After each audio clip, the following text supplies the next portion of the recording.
Cool. All right, let's jump into this. Hey, everybody. This is Beyond the Dashboard, and I am Scott Schnaars, the founder of Urla. We are an AI platform that pulls all of your paid campaigns into one place, finds the budget that you're wasting, and tells you exactly where to move it. In each episode of Beyond the Dashboard, I get to talk to the marketers that are actually out there doing the work, and they get to share what's working, what's flopped, and what they might do differently. If you'd like this content and it provides some value for it, I would love it if you hit the subscribe button or share it with a colleague. And with that out of the way, let's jump right in. My guest today is Dots Oyebolu. Dots built his first digital campaign in his dorm room back in Nigeria, and then went to work with some of the biggest brands on the continent, and eventually brought that experience to North America, where he has since helped over 100 brands and businesses around the world building smarter marketing campaigns. He's a Columbia Business School alumni. He is a fractional CMO, and he is the creator of the StrategyMaker framework.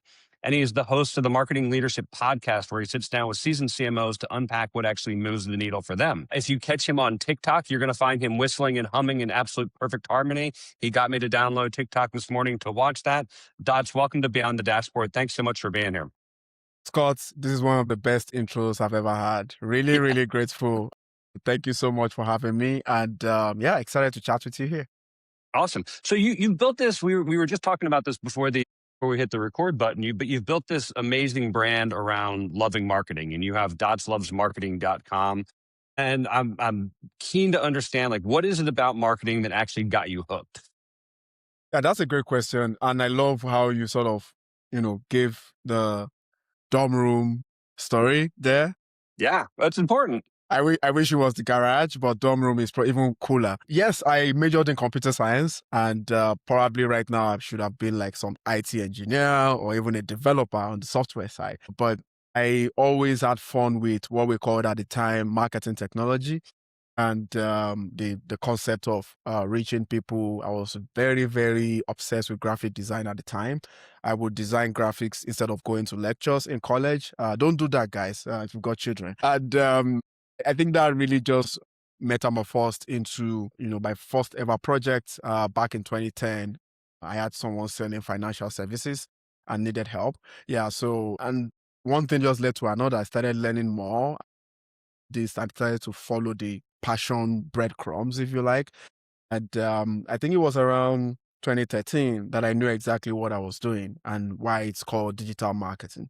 And then I started to research even more into that and trying to find my lane. I moved in from internal communications / creative services. I was a great Photoshop addict at the time, and moved into performance marketing around 2014, 2015. But I still held the go-to-market strategies because I just love to do that. No pun intended here. I just love to connect the dots, And there we go. and trying to find product markets as they usually call it. And then, yeah, and that's sort of why I say I fall in love with marketing. At the time, my parents had other ideas. Maybe that would be Like another every strong parent reason. does, right? Yes, like every parent does. My dad wanted me to take over his law firm. My mom wanted me to be a doctor like his rich brother. But I sort of disappointed them in that way. And I just had no choice but to fall in love with marketing, really. And so, as a CS major, which is really cool, I was a CS major as well that got into sales. It's cool that you were a CS major and you started playing around with all of this MarTech, all these MarTech tools out there, and took that technology background and kind of converted that into something a little bit more creative. And I think a lot of people who are CS majors today are looking out and it's like, oh, I've got to be a developer. And what you're saying is like, no, you don't have to just sit there and code all day. You can do all of these other creative pursuits. That's really cool. Yeah, absolutely. And it's I mean, I tried other things, to be honest with you. Oracle, AdWords, A++ and things like that, but it just wouldn't work out. And I was never a great developer, to be honest, as well. So I had to find another way. Yeah, and you oftentimes don't get to scratch that creative itch Yeah, that's absolutely. there. That's true. That's true. Dutch, you've called yourself not your typical fractional CMO. What does a typical one look like, and where do you break from that mold? I come from a place where, okay, so there are two different worlds in which you see people thriving. First world of marketing, I don't care whether it's B2B or D2C. it's in the consulting side of things. They sit on the strategy, um, they sit on the product as much as possible. They handle office politics. They do all the very soft stuff, which I think will continue to become more important, as we go. But there are some people at the other side who are in the weeds. They are managing the bids. They are managing the subject lines, email. They are doing the graphic designs. They are doing the videos. They are doing all these things on owned and paid media channels. And what I bring is a union of both.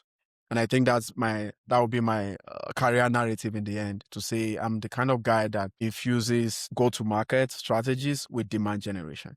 And it's very rare combination if you ask around. So yeah, that's kind of why I'm not your regular guy. Yeah. And how does that help you when you go into an account and you're like, look, like I can bridge this divide between demand gen and brand? Like, how does that change your pitch, and how does that change kind of the approach that they give you as a fractional CMO? I'll give a very good example. I had a particular story where a fractional CMO had told a company, a SaaS company, that they should not advertise on a certain channel. And I was very convinced that they made this claim without any visibility into why. Maybe there was an opinion somewhere or some other reason. But if you had the ability to be able to go into the weeds of why that channel is important or not, then you'll know for sure.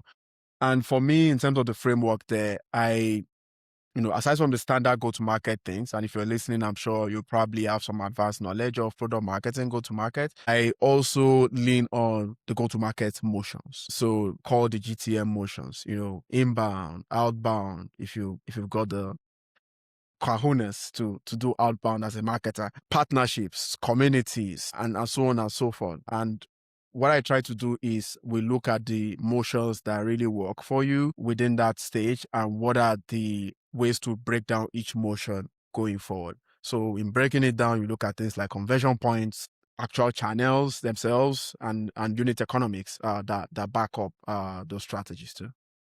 Okay. Do you know the term HIPPO, the highest paid person's opinion? Yes, I've heard that a couple of times, but I'm What not really. was the fight about, don't be on this channel, we don't want to be on this channel? Was that a hippo kind of thing where it was just like that guy was a CMO, he made all the money, so he just said like, no, we're not doing it, even though he didn't have the data to back it up? I absolutely think that is why. Yeah, Very, very, okay. very, very sure about that. Yeah. And That's something we bump into all the time. Okay. it's not a bad place to be, but you gotta The have highest an paid person's not yeah, bad. yeah, exactly. You gotta have an open mind, basically. Right. So yeah. And I think like so many people go in, they're just like, hey, you know what? We're not going to advertise on Reddit. I'm just using that as an example because I just have this opinion that Reddit is like crazy stuff and not a business channel. And if you go in with that opinion, like, yeah, it's an opinion, but it probably isn't going to hold up very well for you. Yeah, permit me to rant a little bit further here. Rant away.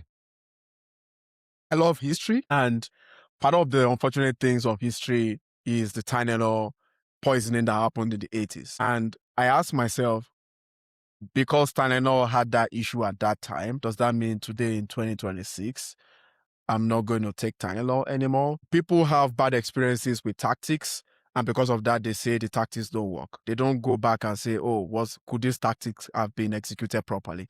Could this GTM motion have been executed properly? Should we have set our expectations properly at the very beginning? Should we have focused on more tangible / dangerous KPIs, and we can discuss that later, like revenue compared to like pipeline, because pipeline can be inflated, things like that. If you can look at all those things and really audit your strategy properly, then probably there might be some opportunities that you're not seeing.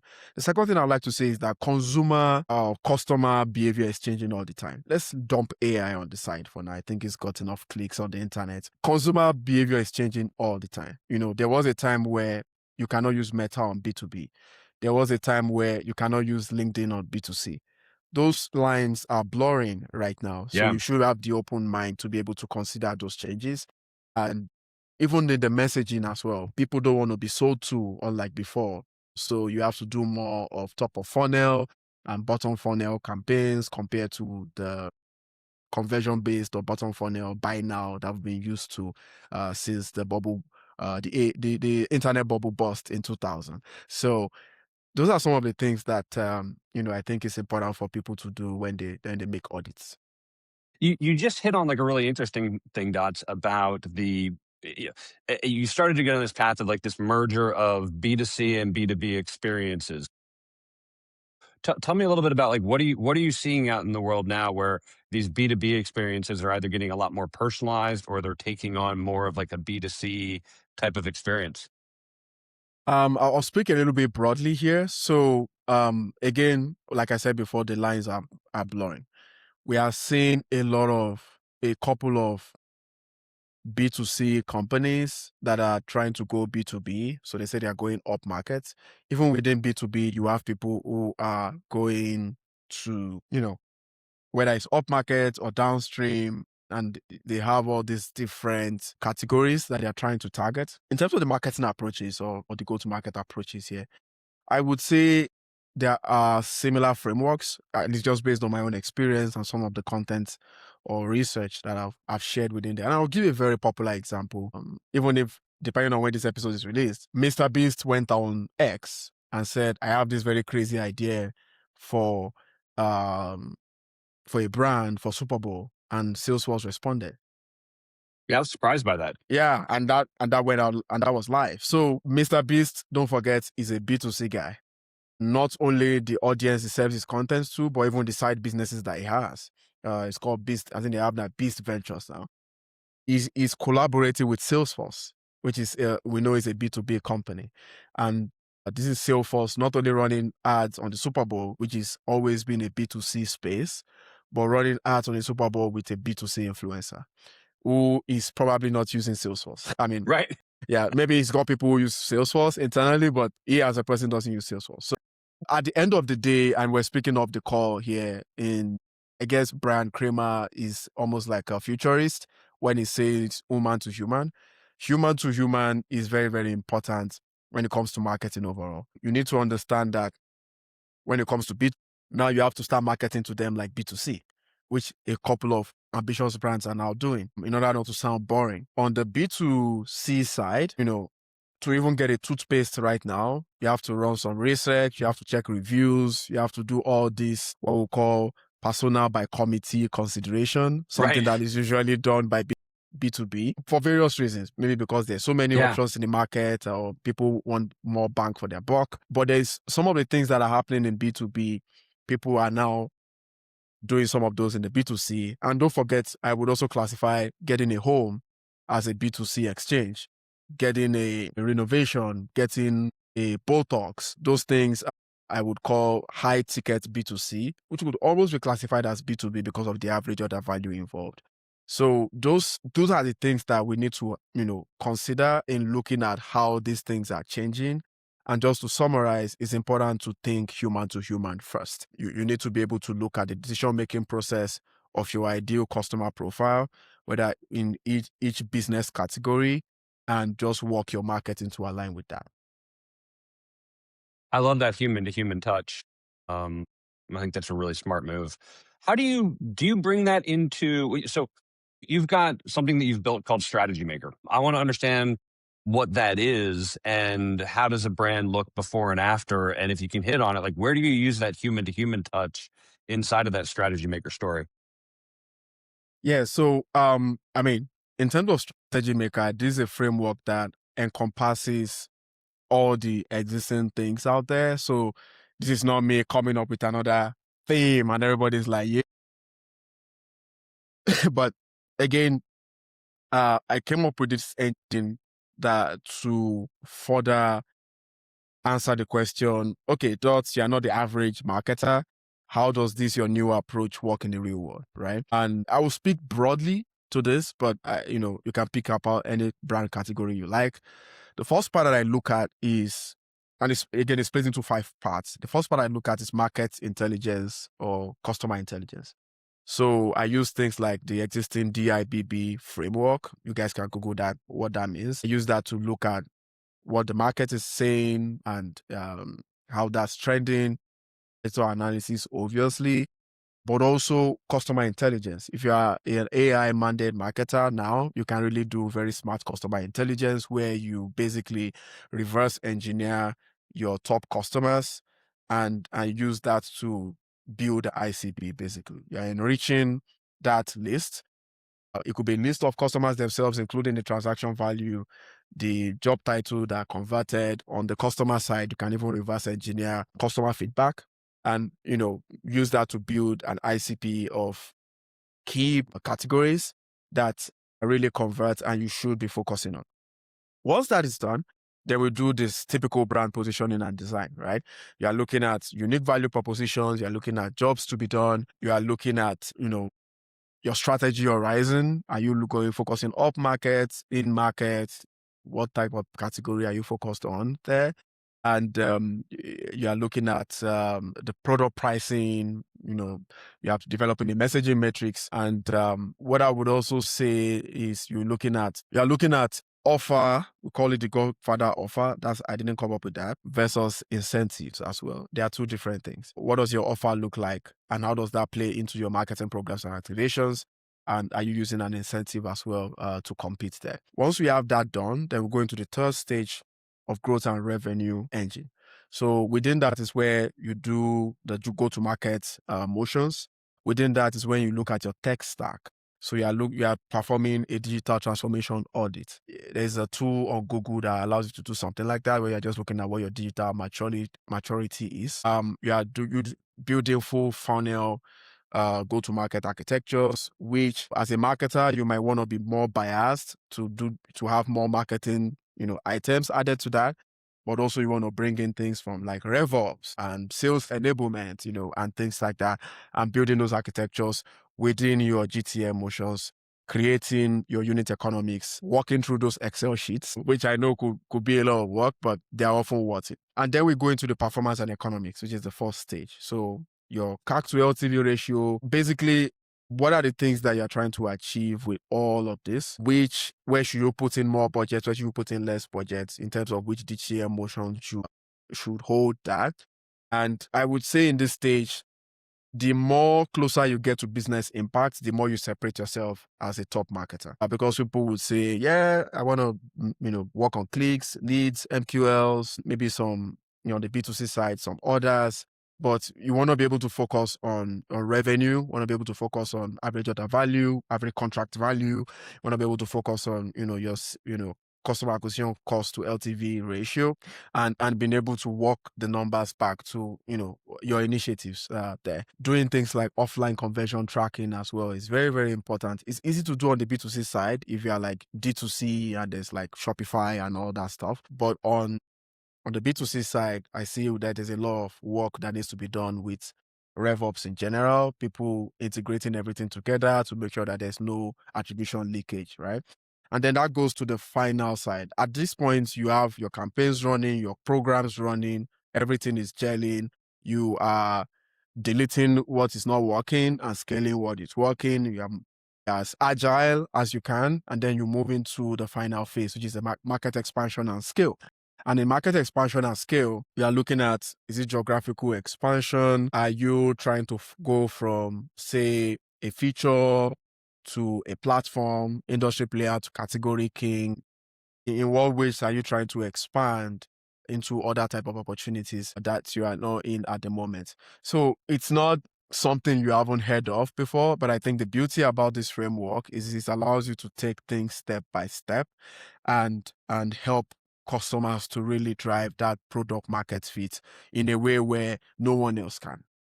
That's amazing. What a great framework. Is this, when you go in as a fractional CMO, Dots, is that kind of the playbook that you run over the course of 90 or 180 days to lay the foundation for, like, okay, this is what great is going to look like 12 months from now? Yes. I would say 90 days is a sweet spot. Work with startups that expect things to happen in 30 days. It doesn't work that way. And I will advise agencies to continue to manage expectations. 60 days, I think you might start to see some signs of, the course corrections that you are making. What I would say 90 days is really the absolute where you know exactly what is working for you and you know exactly what is not working for you at that point. The products that are working, the markets or the segments that are working, revenue or revenue stream strategies, GTM motions that are working, the channels that are working, the RevOps strategies that are working. Is it AI automated? Is there a sales team that does nurturing? The ideal, average order value, and things like that. You should be able to get a good sense of what that result looks like in 90 days. 90 days, in my opinion, is still a lot, but here we are in an industry where, or in a space, or in a world where we need to work miracles, basically. Yeah. Drive return on investment where it doesn't exist. Yeah, but it's like 90 days feels like it's about right to start seeing the traction. Like I've spent most of my career as the head of sales or CRO, right? You know that when you plant the seeds, like you can't start something on January 1st and hope that a miracle happens and you're going to get a result on January 15th. Like that's just crazy talk. But you lay that foundation and you run the plays over the course of 12 weeks, like you're going to start to see some stuff pop out of the ground then with those seeds. Yeah, absolutely. If you are working with a leader, I often tell marketers, engage leaders as frequently as you can. Some people don't want to engage and wait till the numbers are looking good before they do, but sometimes it's too little too late. So tell them, hey, this is not working yet. Give me a week to test it and we'll see how it goes. Oh, this is not working yet. I know this was my idea. It's on me. I'm shutting it down. I'm moving on. I do that without fear of being laid off or without fear of customer churn or client churn on the agency side. I think that really, really helps the communication there and it helps them to see what it takes really to grow. Because if you are really honest, like you said, what was that term you used there? The high paying acronym you were using A before? hippo, yeah. Hippo, yeah. Yeah. There are a lot of hippos out Right. there who they have no idea what Google Analytics means or what some of these other things means. You need to be able to educate them so that way they're on the journey with you as well. What like when you take a client through that journey, so you join an organization as a CMO, a fractional CMO, and you go in and you start laying out that framework in StrategyMaker. Like, what is the thing that surprises you the most that most companies don't have in place at that point? And maybe they even think that they do, and you walk in, and you look at it, you're like, oh, this is horrible. I mean, I won't dwell too much on the RevOps side. The digital maturity is always very low. Okay, It's not totally the that's fault of the interesting. marketers. There is always this red tape with, oh, can we have this tool? And you have to reach out to compliance. God help you, you are working for a cybersecurity company. Right. There's always that with digital transform maturity. But the other thing is what I've found in my experience, especially in B2B, even B2C, is when you run that, I believe it's stage one of my framework there, the marketing and customer intelligence. They are sort of amazed as to what other blue ocean opportunities are available. So, for example, Interesting. they might have a good feeling of what their ideal ICP is, but when you run the analysis of what the ICP is based on the last 12 months of their closed won or sales data, they'll be like, oh, okay. It's kind of different from what we see here. Okay, we didn't know that this market is going to work for us or might be an opportunity. Oh, okay, Yeah. we could have positioned our products maybe in a little bit different way and packaged it a little bit differently to appeal to a what I would call a virgin space or a virgin industry. So that's some of the two major things that I see when we run some of these audits. What's the process to go identify those new industries that maybe an account hasn't gone into? Like, what are a couple of experiments that you run to figure that out? Uh, yeah, again, you on the B2B, it's fairly detailed list of their past customers. You enrich that. Once you enrich that with different tools available in the space there, then you run some sort of an analysis. You want to go manual, you can run pivot tables on those analysis. If you want to go automated, you can use AI. What that allows you to do is to find the top segments in each ICP. So it could be the firmographic ICP, where you've got revenue, you've got employee size, industry, sub-industries. And then you can even look at the top job titles. And then you can see, okay, the buyers resonate more than the Yeah. champions. In some cases, it's the reverse, right? And then you do that almost same thing on the B2C side. Just go through your D2C order records, go through your reviews. Export thousands of reviews, run it through AI, see what customers are saying. Amazon has a voice of the customer analysis, so they try to do that within the platform. But if you're probably in retail or B2C, you're probably servicing through different touch points. And you want to be able to gather data through those to run those kind of voice of the customer analysis technically. So yeah, that's typically how we do that. And, we find all this nice going to on the B2B side, G2 quotes and things like that. Those also help as well from a voice of the customer analysis perspective. Okay. Before you even go into an account, I know you do a brand strategy audit for these potential customers of yours. Are there things that you're seeing that really surprise you? Is there anything consistent that really surprises you? That's a great question. I think one of the things that surprises me, one of the biggest things that surprises me is understanding first of all, the job to be done. What is the job to be done for the Sorry, client? does that mean Dots, they don't understand the job to be done? Is that what jumps out at you? Yes, they don't understand the Okay. job to be done. Yeah. Yeah. And the job to be done is different from benefits. Is different from Talk about that some more. Yeah, so benefits is, and in B2B, we always go very vague, right? You go to a website to say, unleash the power of accounting. That means nothing. I think we got a title for this episode, Unleash the Power. I saw that last week. I was doing a landing page audit and I unleashed the power of accounting. I'm like, no. This doesn't tell them exactly what they need to do. And then we changed that to what the job to be done is. And the job to be done for that ICP in that context is them uncovering risks, within their financial data, which is still fluffy. It's still not very exact, but it's better than unleash the power of accounting. And if you want, you can go down into how specific it is. You need to tell people specifically the job that needs to be done. Specifically, there's no shame about it. I think the problem is there's a lot of shame about, if I put it's not going to sound punchy enough. We've passed that stage in marketing where you have to be different. If Apple were to do the same thing today, it's not going to work. How do I need to be different? What do I need to use your app for that needs to be different, right? The person that invented the job to be done methodology I think it was using McDonald's as an example, and says the McDonald's milkshake, they needed to sell the milkshake. And the milkshake, people needed the milkshake because they were driving. So they needed to drive from point A to point B within 20 minutes. And it's probably a long drive, maybe longer than 20 minutes. And they need something to suck on that is not coffee that might spill on them while they are driving. Don't drink and drive, guys. But that was what is fun. McDonald's milkshake is good anytime. Yeah, exactly. So milkshake you take on the go, basically, whether you're driving or not. If you're on the commute, things like that. So I had no idea that was like the story behind the milkshake, that they made it as something that you could drink while you're driving and it was not going to spill all over the place. Yeah, or something that's amazing. Drink. DoorDashers are rejoicing too because of that, I assume.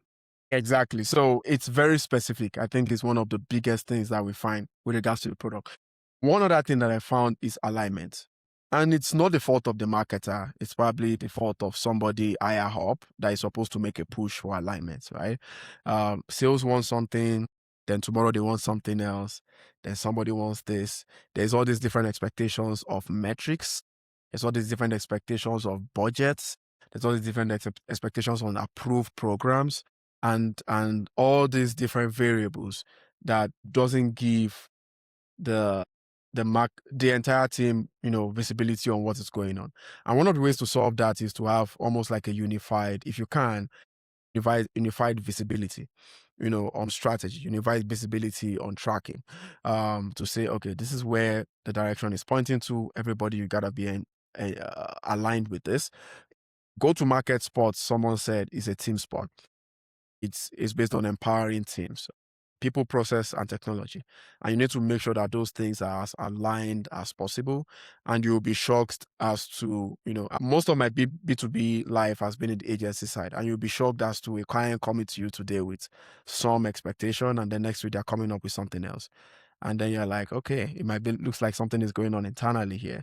So alignment, as simple as it is one of the biggest issues that usually needs further work. And sometimes you have to bring in a corporate development specialist to work with that, believe it or not. Yeah. Oh, I'm sure. So you spent a little bit of time working inside of the LinkedIn ads team. Now you're advising brands on how to use LinkedIn. What are you seeing that your advertisers that you work with are just misunderstand about LinkedIn? Yeah, I mean, till today, I'm still active within paid media platforms and also earned media platforms as well with the whole new GEO or AEO, whatever term it is. We haven't settled on one yet. Right. What do you think is going to win, G or A? I like A. Yeah, Okay. GEO is out there. Let's just put it that way. Right. But I mean, in terms of one of the things that I've seen is people do feel like LinkedIn is expensive. LinkedIn is still expensive, but you have to look at it holistically. When you change your mindset from tracking leads to tracking SQL opportunities, closed ones, then you will know that LinkedIn is actually giving you a better bang for your buck. Because even though other channels might give you leads, as they go down the funnel, the cost per funnel conversion stage, it's going to be more expensive. But with LinkedIn, as you go down the funnel, the cost per funnel stage, it's going to be cheaper at the end of the day. So that is one great use of LinkedIn. The second one is that LinkedIn now, yeah, go ahead. Before you go to the second one, Dots, why do you think that is? Do you think that it's just we just have more business buyers in LinkedIn, therefore they're more committed when they click, and people who are on Google or Reddit are more like tire kickers that just want to get through some things? Like, what are your thoughts on why that is? Yeah, that's correct. LinkedIn has the right demographics, but it doesn't have as much intent. So people will use incentives to drive intent on LinkedIn. While on a place like, say, Google, it has the right intent because you are literally typing the commercial keyword on the search, but you don't know who is typing. You don't know who is, and if it's a specialist or an analyst or an intern. Apologies to all the interns in the house. You guys are important, but you guys probably will not sign the checks. So Right. yeah, so it's part of the reasons why that is. Yeah, so to my second point, I was going to mention this. LinkedIn is also expanding into other mediums now. So that LinkedIn is now being used even as a programmatic tool. And what that means is that you can now run TV style ads on LinkedIn. And that you can use that to target B2B audiences. So I've had some exposure to that as well. And I think businesses should be open to trying that approach, especially if you have extra budget. Are you finding that are people like I just saw the report the other day that said, hey, if you've got a video ad that's under 15 seconds, that's going to perform better than any other type of video ad. That's keep it short and sweet and simple. Are you who do you see that's using video really well right now? Is anybody? I feel like every video I get is just like a repurposed TikTok. Yes, I'm a huge fan of YouTube. So Yeah. Okay. I've got my podcast on YouTube. I've got some I do a tech documentary thing, consumer tech stuff with my friend, and we put that on YouTube. My whistling is also on YouTube. So I'm a huge fan of YouTube. YouTube has managed to be the platform that maybe one day will be the most popular social media channel. Right now it's second under Facebook. And 3-4 years ago, I predicted this when it was like third or fourth. So it's managed to do really well in terms of adjusting and bringing in new formats and all this great stuff, helping creators as well. I think it's really done great. And it's also I sometimes see YouTube as the digital university.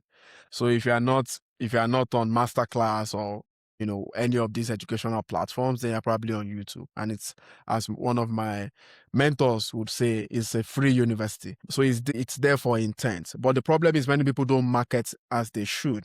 I would anyone listening that is interested can reach out to both of us here, but I'll give a teaser. One of the best ways to run ads on YouTube is to use the outstream method. Explaining what that means just means that when you're promoting anything on YouTube on the outstream format, you are promoting it in the sense where you are targeting people that are actively searching and they are seeing stuff on the feed or as recommended content or something like that. I don't have the stats, but maybe almost 100% of marketers right now are running in-stream ads. So an ad that will play, say, while this podcast episode is going on. I don't want to be distracted, so I'm going to skip and just keep on going. But I want to be able to target the outstream user who is actually on a linear lane looking for the type of content that I offer. So that's like the single biggest advice I'll give anyone out there is if you want to win on YouTube, go outstream. That's gold. Is there that's really good. In regards to some of the mistakes that you see, like we all go in and we make mistakes, and you even see mistakes that are like really experienced teams are making. Are there any that you see, especially like on the demand gen side, that seem like they're really easy to fix, but you see the same mistake over and over and over again? There's a big mistake on the ad side that a lot of people make, even myself. Right now, ad platforms are looking for ways to help you spend more money. And how do they do that? They would bring in audience expansion opportunities to say, hey, reach people beyond your ICP. And 100% of the time, I don't want to reach people beyond my ICP. Not yet. Right. Barely want to. I just want to reach my ICP. Just give me that now. Yeah, exactly. And I think I can call out this without any fear or favor that Meta is the most notorious for this right now. They have very hidden settings that you have to click several times to find it. Let's expand your budget. Let's expand your audience. Let's expand your placements. And if you are not very careful, and you might miss some of those settings and just realize you're just burning budgets without realizing why. So that's the first thing. The second thing on the demand gen, I would use the end media side of things. So if you're listening, don't sleep on AEO, GEO, AIO. Don't sleep on it at all. There's a tool called Scrunch. I've really dug deep into that tool. I use it regularly now. Crunch? Yes, Crunch, yeah. Okay. It's like the Ahrefs of AI SEO or the SEMrush of AI SEO. Okay. That's a very great tool to optimize your website for AI search results. But beyond that, you need to be able to have an AI SEO strategy that allows you to be present, within those platforms. And 5, 6, 7 of them, they keep increasing, they keep consolidating, but you don't worry about that. You just make sure that you're well optimized for those. So those will be my 2 biggest things that I think brands shouldn't miss today, regardless of business type. Can we go back to what we were talking about earlier with like the coming shift of like B2B marketing kind of mirroring B2C marketing? And like, as you think about maybe the next 12 months, like what's the biggest shift that you're seeing in how these new B2B companies go to market, thinking about that B2C like experience? Yeah, B2B marketers want to be fun, and that's good to know. We have a few. Sorry, they want to be fun? Yep. Yeah, we talked about it earlier. Like, you can't be devoid of fun. You have to have fun. Yeah. By the way, I think Rippling's doing a great job with that. Yeah, they do. They are one of those brands there, and I know they do out of home too as well. That's part of the ways in which I think things are changing. B2B, they want to be fun in how they actually communicate. They want to, and I mean communicating across GTM motions, right? How you build community, how you run inbound campaigns, even in the format as well. So we discussed earlier about connected TV, out of home. A lot of B2B brands are doing that now compared to like even 3 years ago, which is great. And I think that will continue. I think that will even skyrocket this year because of the World Cup, which is good to know. I see the future of RevOps going higher. So if you're in the RevOps space, maybe you've got a consulting agency or you've got an agency that runs that service, you're probably making a lot of money right now because internal people can't just figure it out themselves. It almost feels in the demand gen space, any person or agency can be replaceable. Like, let's bring it in-house, except for RevOps. It's hard to do that in-house. You have to get some sort of consultant to help. So that will continue to be the future as the messy middle gets messier and attribution becomes more data-driven. Well, there's so many. Oh, sorry. Go ahead. No, worries. I think those would be the three biggest strengths that I see. The last one is when it comes, I almost feel like B2B brands treat sales more seriously than B2B brands. And people will be like, okay, what are you saying? That's exactly what I'm thinking right now. Yeah. Okay, what are you saying? So, I mean, you go to a store, you buy a toothbrush. Someone told me that B2B, B2C is so addicted to sales that in some spaces, some categories, you are checking how much you made that day in terms of close to one. I'm not saying, sales cycles are obviously longer on B2B, but I think B2B also need to start thinking about that more. And there's a huge section in my upcoming white paper that talks about the myth of pipeline.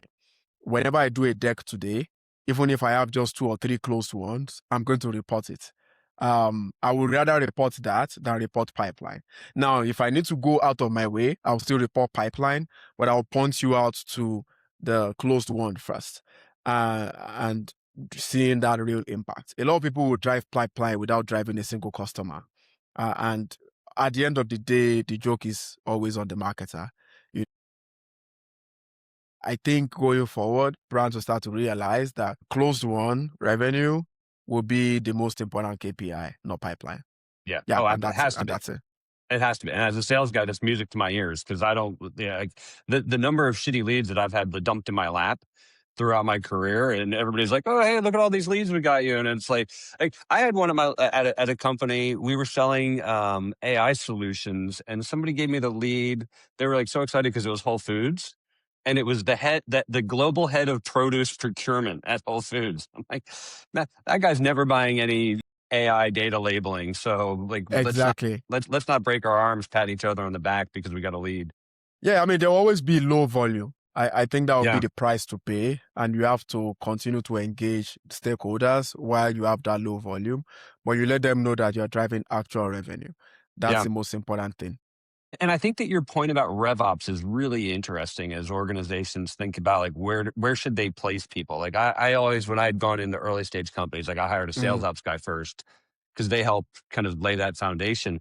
But with all of, and this is going to lead into my next question, but my first one is, you know, the RevOps team is great because they come in with a predefined stack almost that they know what's worked well because it's so confusing for anybody buying technology now. It's like, oh, do I get Clay? Do I get Apollo? Do I do it in CloudWork? Do I do it like, how do I build this thing when everybody is literally saying the same thing?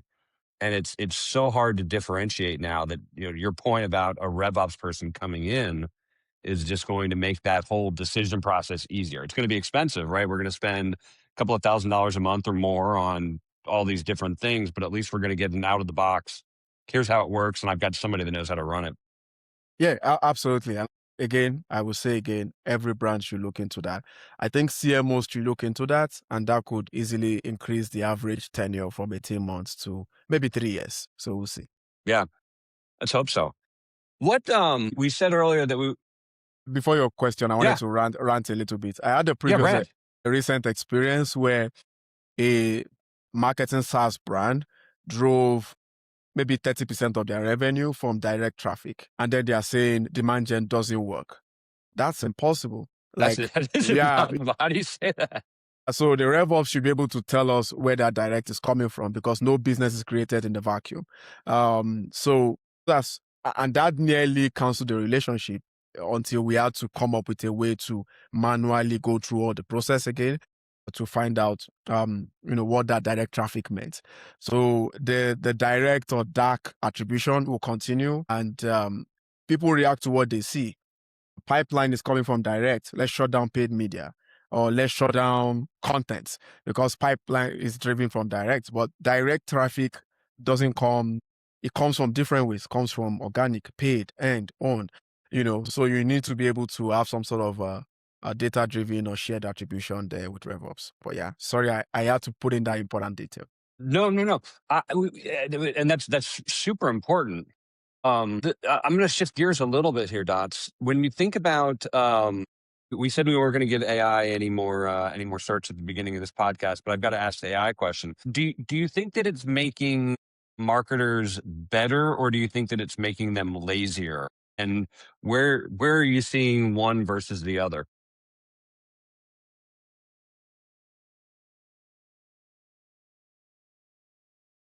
I think I can give answers to both categories. So in terms of the lazier part, when it comes to people who run AI and don't do that extra level check, content, strategies, and so on and so forth. And that is very important to always check what the output is.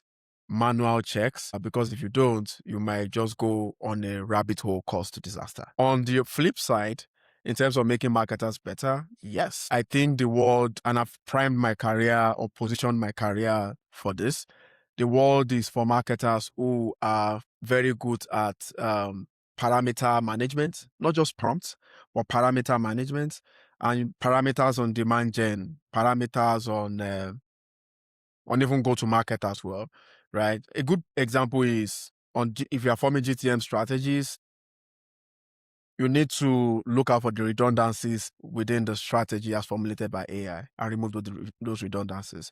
You need to know what type of messaging the client doesn't want or what type of motion that may not work for that company, maybe because of some nuances, so being able to have that level of audit really, really helps.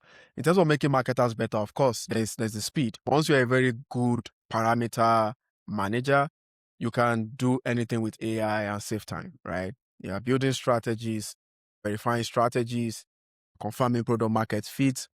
You are going through databases, so ABM. You are, you are doing enrichment, writing copy, even in writing copy, you need to be able to put in the right parameters, put in the messaging matrix and things like that. But if you're able to do that, definitely you can not just save time, but drive incredible and accurate outputs with regards to your marketing work. And I would encourage everyone to leverage AI so you don't miss out. I certainly don't want to take it away, and it's clear that we're moving in the direction that it's the future, and that if you're not paying attention to it, you're definitely going to be a laggard and kind of stuck. How much of that let me ask it a different way. On your podcast, you get to talk to some of the best marketers and CMOs in the world. Is there something that keeps coming up along those conversations that you're hearing consistently? Yes. The first one is AI. Yeah. So I think enough said about AI. And when you talk to people, Dots, are they bullish or are they skeptical, or have they kind of said like, look, like this is where it's going and we just better get on board? Very bullish Yeah. Okay. on AI and usage. Agentic AI especially, very, very bullish on that. So if you want to go next level, yeah, it's gotta be agentic AI. The good thing is everybody can create that on your own. You don't have to hire a developer. I've created GPTs, custom GPTs on ChatGPT. I've created Gemini, which publicly is what I use the most. What they call them gems, which are so always make custom GPT your friend. I think that's one of the biggest things that we've seen in terms of AI. A lot of marketers are falling in love with the idea of founder-led growth, which is great. Wherever you are, whether you're a founder or not, try to be a good face of that brand. And even through you'll drive a lot of customers as well. That's one other great thing that I think we found. I touched on alignment a little bit when it comes to go to market, and alignment is still an issue. Everybody aligning with each other in terms of within forming that unified commercial team. And I think that on the marketing side, based on what you can control, just do your best. I think by just making revenue versus pipeline the marketing goal, you're already making the salesperson 65% happy, even 70% happy. And then the rest of the 30% might be other nuances. So yeah, I would say those three big things are the most important things that have come up with the different folks that I've interviewed on the pod. That's cool. This is my last question for you. This has been an awesome conversation too. Thank you very much. Sure. What do you know now about marketing that you wish somebody told you when you were back running campaigns out of your dorm room when you were wee lad? Great question. First of all, I should have been told to just study marketing right away instead of Oh, that's studying interesting. computer And science. versus CS? Yeah, yes. Okay. Even though I don't think I regret it because I love it. While I love the overall strategy part of it, I've not lost the technical side of it. And that's because I went into, development, Dreamweaver back then, Adobe Flash website and very, very crude stuff. You're too young to be using Flash. Yeah. I was just straight out of college. I think I I was use Flash. like 20 or 19 or something like that. Yeah. Um, um, that was one. The other one would be, yeah, this is a great question. The other one would be that we should always think about the customer business impact. So in my case, I didn't feel like I got into performance marketing early enough until 2014, late 2014 or something like that, or early 2014. I already started 2012, maybe a little bit earlier, and I wish I had started performance marketing right out of the gate. I listened to this podcast from Mike Stelzner about Google Analytics, and that basically changed my entire outlook. It's not the comfortable place to be, marketing that drives revenue, but I think it's the rewarding place to be. If things go well, you get a bonus. Hopefully you don't spend it. So that was one. The last thing is I didn't start thought leadership enough. By you seeing me today, it's just based on work in the past maybe 4 years. I wish I had started maybe 10 years ago. I wish I had started maybe 7 years ago. But I was lucky to come up with my boss at the time who advised me against doing an MBA. Apologies to any MBAs out there. You insulted the interns and the MBAs. Yeah, Here we go. yeah, exactly. The insult I just wrote it. I started a thought leadership thing, which I think has helped me, because you can't give what you don't have. So I had to give myself stuff, learn as much as I can before I give out. If I make a claim on LinkedIn, then definitely I've learned about that firsthand before I make that claims. It's, sometimes I get often asked, what is your biggest moment in marketing? This moment right here is the biggest moment in marketing. Me talking to you because I've done a lot of work in the past to build the Dots brand, which I'm really grateful for, by the way. Yeah. And you should be really proud of it. You built an amazing brand. Dots, this has been an awesome conversation. Thank you so much for being part of Beyond the Dashboard today. Where can people find you?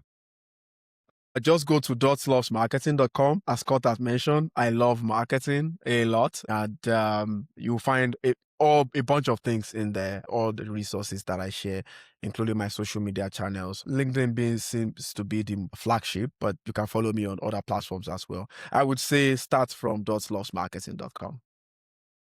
Awesome. I appreciate everybody's time today. Dots, really appreciate your time today. This has been another episode of Beyond the Dashboard, a Eurla podcast. Thank you so much. Yeah. Thank you, guys.